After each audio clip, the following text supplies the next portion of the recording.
Hey, it's Gregory Kallenberg from the Film Prize and from Prize Fest, and I cannot tell you how excited I am to be here. Remember, Louisiana Film Prize is where you, the audience, get to see 20 shorts made specifically for the Film Prize. We get to help choose our $25,000 cash winner. Film Prize this year will be September 30th through October 2nd. Tickets at prizefest.com. And remember, this year we are requiring proof of vaccine or proof of a negative COVID test. So hopefully you can all join us. And speaking of joining us, we have a wonderful guest here to talk about her film. Ladies and gentlemen, please welcome to the virtual stage, Abigail Kruger. How are you doing, Abigail? Hi, hello. Abigail, why don't we start? I think you've done this before, which is awesome. So I know it's going to be easy for you, but start with the title of your film and give us a bit more about it, but no spoilers. Our short film this year is called Amber the Acrobat, and it's about the culture of Louisiana, but what's happening with that culture right now, and you know, outside of New Orleans too, because there's a lot of things going on in the state, you know, outside of that city too. But there's, you know, in Shreveport, Baton Rouge, these other cities, there's all kinds of artists in those cities as well, people who contribute to the culture, help shape our culture in Louisiana. And so the story is really about that and just what's going on in Louisiana with some of these people who help bring that culture to us. I don't want to give away too much. Well, I am curious as to how you came up with the idea for this film and what inspired it, from the sense of it is about people, and there's a very interesting sort of device that you use with the main character, but just talk about the inspiration for the film, if you don't mind.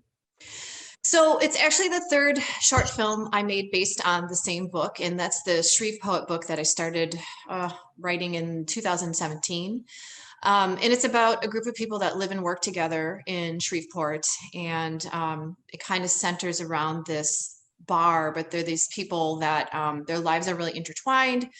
They experience different things. And this is Amber the Acrobat is like a chapter from that, and it explores one of the characters that we haven't explored yet.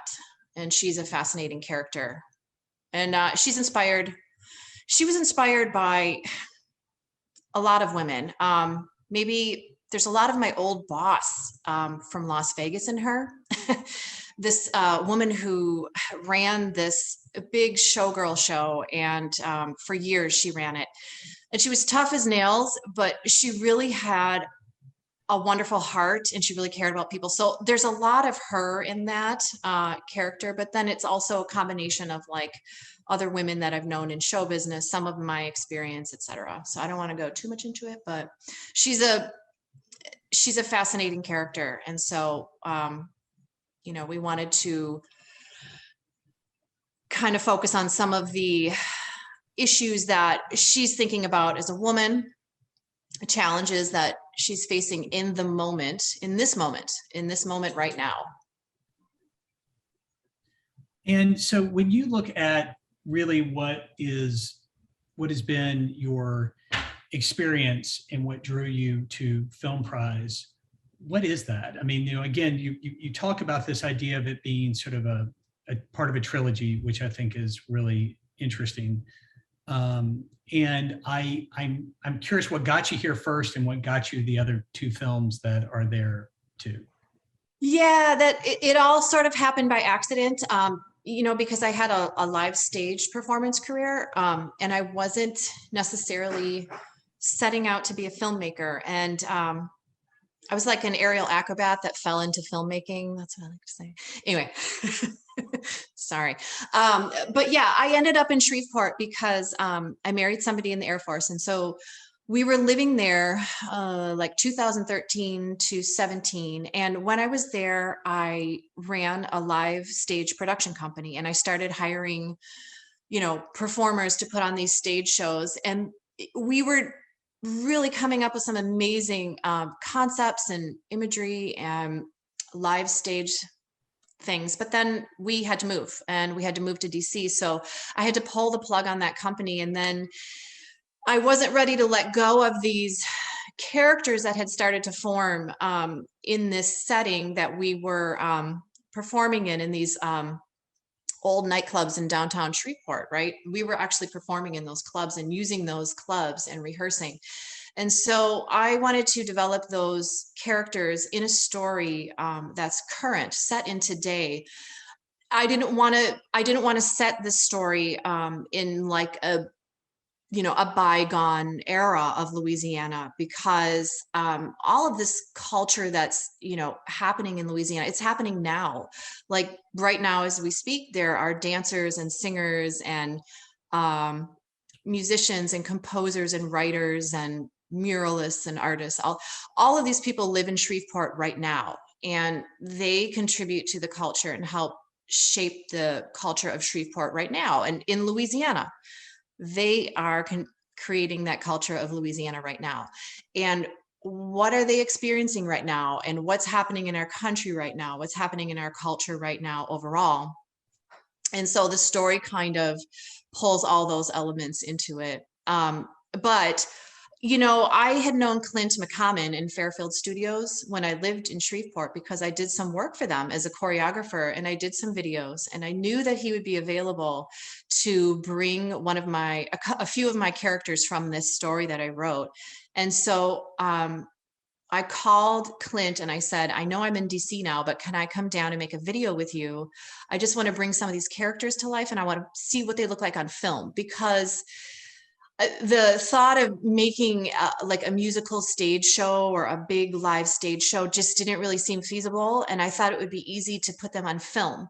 And so we did that, and we made Shrevepoet, and it was really beautiful, and there was some interest in it. Then COVID hit.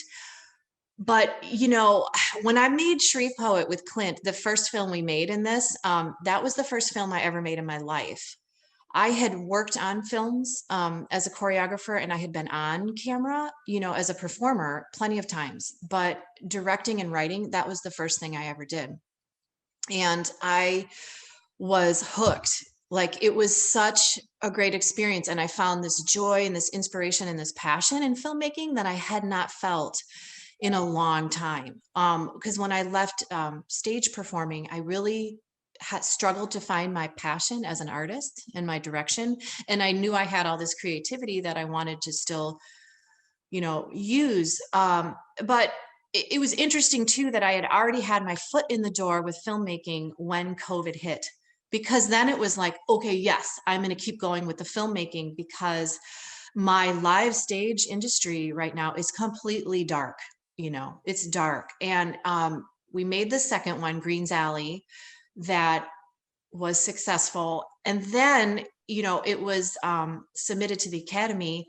And then I was like, oh my God, I need to learn about what I'm actually doing.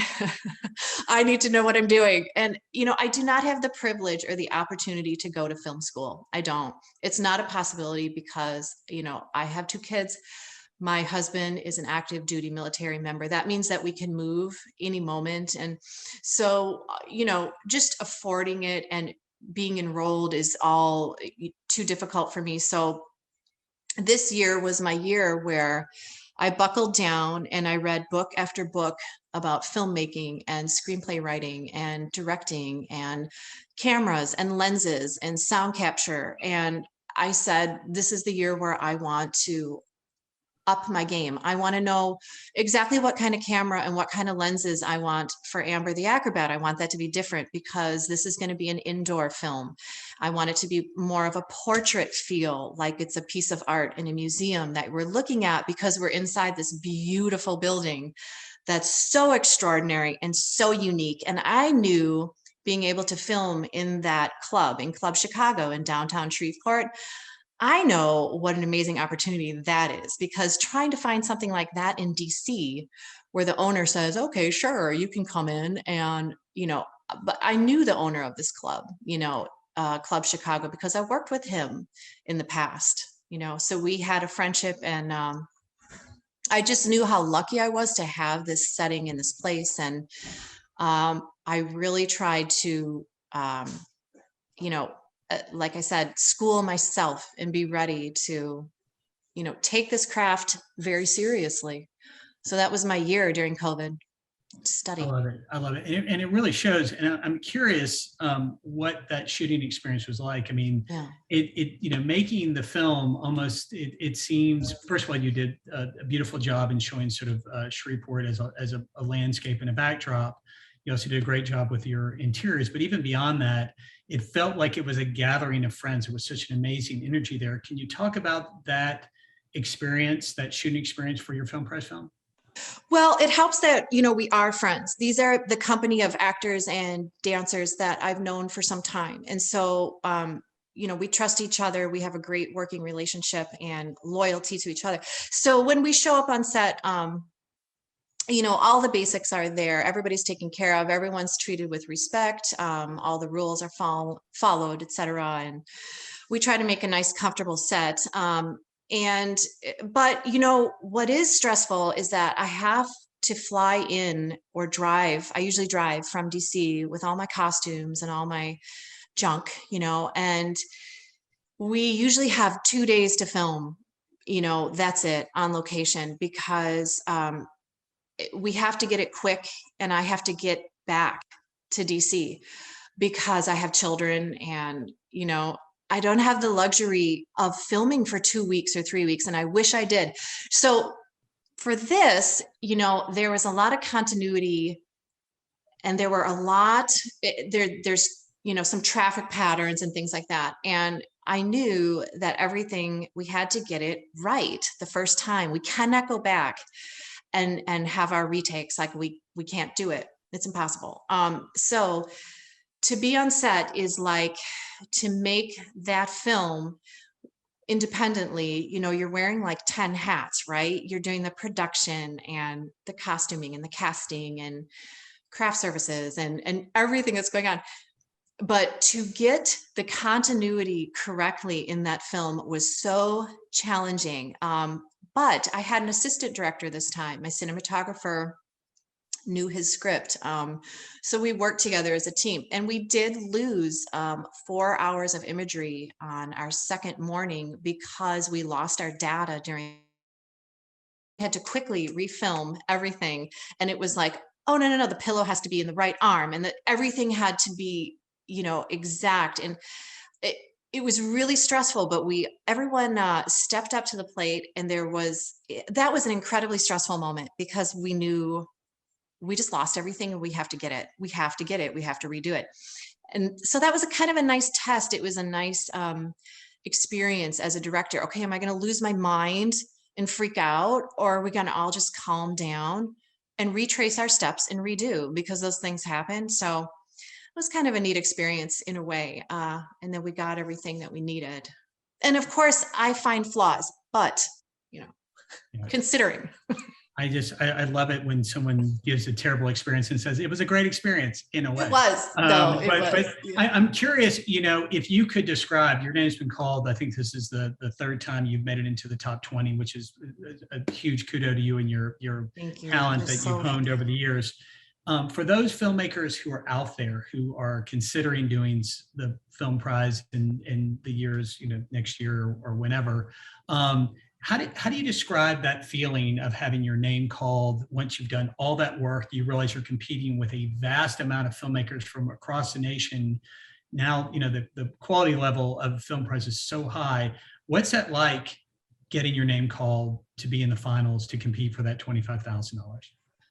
Oh, it's so exciting. To me, the Louisiana Film Prize Festival is the most important festival to me. It's the most important because, and it's the only one that I truly get nervous for when I'm waiting for those names, because it's the one that matters the most. And it's interesting, there's lots of film festivals out there, but as an independent short filmmaker, especially, I think that the Louisiana Film Prize Festival and just the city of Shreveport itself is this incredible launching pad and resource for independent filmmakers who, don't have unlimited resources and don't have, gazillions of dollars, but there are so many resources there. And I think this festival, the way that it's grown over the years, and like with your data bank, with your name names of filmmakers. It's like a Rolodex, your online, you know, listing of all of your talent, all these resources that are there. It's so great. And like for me, like I said, I had plenty of experience like with filmmaking in Hollywood. I just didn't have experience making the films myself. And so what Film Prize did for me is that, you know, it demanded the things that you need as an independent filmmaker. You know, you need your trailer, it's got to be this length, all of these things that, you know, your poster, it matters. All those things matter, because then if you go outside of Shreveport and you submit to something else, you know, you're ready. That process, that submissions process to the Academy was incredibly stressful. But if I hadn't done Film Prize the year before, I would have been I would have given up, because, you know, when I made my second film, Greens Alley, I knew I needed a better poster. I knew, you know, all of these things that I needed. And even then it was still a very demanding submissions process, but I was ready. So if Film Prize can prepare you for submitting to the Academy, I think that's that's a good launching pad for a filmmaker. 100%. Yeah. So we are at the end, and I am going to give you a chance to speak to your audience for a second. And if you were to tell them one thing, either about yourself, about your film, that is really get people focused on maybe the message you want to send, or just quite simply, if you want to be mercenary about it, to vote for you. What is that one sort of thing you want to tell that audience out there that is watching this, that is going to come to the festival and hopefully vote for your film? Enjoy Amber the Acrobat. Enjoy Amber. She's a very interesting character. Enjoy her. And remember that things don't always get easier. Things don't necessarily go your way. Things always change, but you just get better. That's how I would describe her. All right. I love that. I love that. All right. So I will ask you, as you know, you're going to be doing it in person with us, and we're excited, but you ready to give a little Viva la Film Prize? I'm ready. Ready? We're going to do a little jazz hands there. Jazz okay, hands? Ready? Okay, ready? We're going to do it on 3. Ready? 1, 2, 3.